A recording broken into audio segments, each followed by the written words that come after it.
حضرت عائشہ رضی اللہ تعالی عنہا نے فرمایا کہ جب رسول کریم صلی اللہ علیہ وسلم بیمار ہوئے اور آپ کی بیماری زیادہ ہو گئی تو آپ نے اپنی دوسری بیویوں سے اس بات کی اجازت لے لی کہ آپ کی تیمارداری میرے ہی گھر کی جائے۔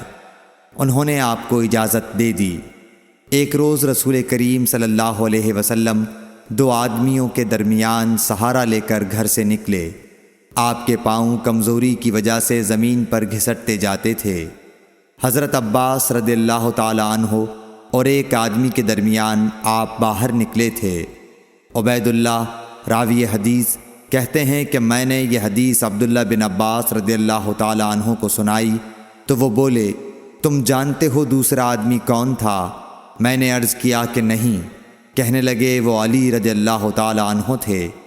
پھر حضرت عائشہ رضی اللہ تعالی عنہا فرماتی تھیں کہ جب نبی کریم صلی اللہ علیہ وسلم اپنے گھر میں داخل ہوئے اور آپ کا مرض بڑھ گیا تو آپ نے فرمایا میرے اوپر ایسی 7 مشکوں کا پانی ڈالو جن کے سربند نہ کھولے گئے ہوں، تاکہ میں سکون کے بعد لوگوں کو کچھ وصیت کروں۔ چنانچہ آپ کو حضرت حفصہ رسول اللہ صلی اللہ علیہ وسلم کی دوسری بیوی کے لگن میں جو تانبے کا تھا بٹھا دیا گیا، اور ہم نے آپ پر ان مشکوں سے پانی بہانا شروع کیا۔ جب آپ ہم کو اشارہ فرمانے لگے کہ بس اب تم نے اپنا کام پورا کر دیا تو اس کے بعد آپ لوگوں کے پاس باہر تشریف لے گئے۔